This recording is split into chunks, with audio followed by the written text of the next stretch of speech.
The cold didn't hit all at once. At first it was just a sharp breath in my lungs when the door shut behind me. The sound of the lock sliding into place was quiet, almost polite. Inside, the dining room lights were still warm and yellow. My father stood there for a moment on the other side of the glass door, his hand resting on the handle as if he might open it again. Instead he said, "You can come back when you learn not to talk back." Then he turned away. The snow under my shoes made a soft crunch when I shifted my weight. It had started falling again, slow flakes drifting through the porch light. It was Christmas Eve. Inside the house, someone laughed, my stepbrother, probably. Wrapping paper crackled. Music from the living room carried faintly through the walls. I waited. At first I thought it would only be a minute or two. My dad had done things like this before, sending me to my room, making me sit outside on the porch. But the cold tonight was different. The thermometer by the garage read 20 degrees C. I rubbed my hands together and watched through the window. The tree stood near the fireplace, lights blinking softly. My stepmother handed out presents while my father settled into his chair with a glass of wine. For a moment, my little half-sister looked toward the door. Our eyes almost met, then she turned back to the pile of gifts. Minutes stretched, my fingers began to ache. I knocked once on the glass, not loudly. Just enough to remind them I was still there. No one came. The wind picked up slightly, pushing loose snow across the driveway. My breath fogged the window until I had to wipe it away with my sleeve just to keep watching. Part of me thought about walking down the street, but I didn't have anywhere to go, so I stayed. I don't know how long I stood there before the headlights appeared. They came slowly up the driveway, bright against the snow. At first I assumed someone had taken a wrong turn. Then the car stopped. It wasn't just a car. It was a long black limousine. The engine idled quietly while the driver stepped out, his shoes sinking slightly into the snow. He walked to the rear door and opened it. An older woman stepped out carefully. Even in the dim light I recognized her immediately. My grandmother. We didn't see each other often. She lived mostly overseas and visited rarely, always briefly. But she had the kind of presence that stayed clear in your mind, tall, straight-backed, observant. She took 2 steps away from the car before noticing me. For a moment she didn't speak. Her eyes moved slowly, taking in my thin sweater, the snow around my shoes, the locked door behind me. Then she looked through the window at the living room.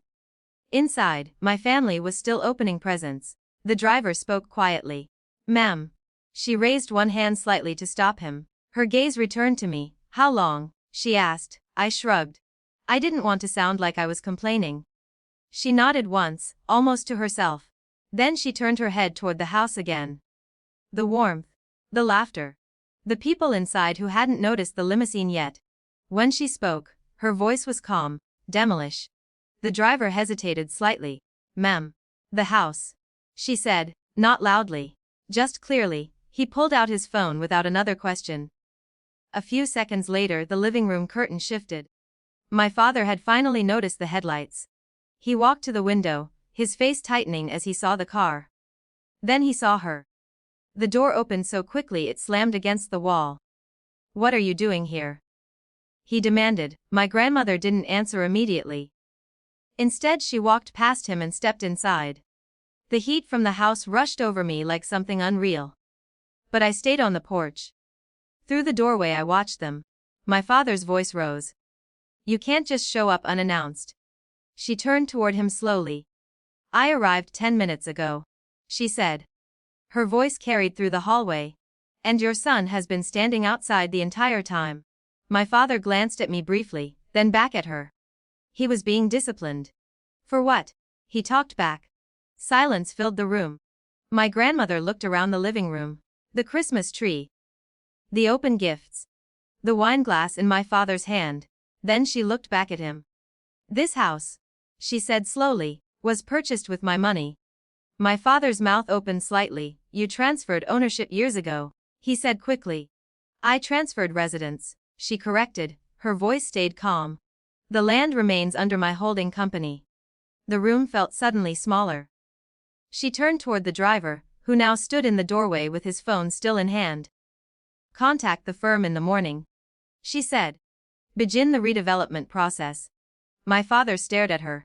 You're not serious. She looked at him for a long moment. Then she said something quieter. I am very serious about children left in the snow. No one spoke after that. A few minutes later she walked back to the porch. I was still standing there. You should come inside, she said. I shook my head slightly. I'm okay. She studied my face. Then she did something simple. She took off her coat and placed it over my shoulders. Get in the car, she said. Where are we going? Somewhere warm. I looked once more through the window. My father stood frozen in the living room, staring at the papers the driver had handed him.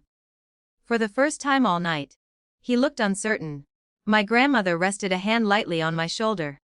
You won't be standing outside again, she said. And this time, when I followed someone into the car, the door didn't lock behind me.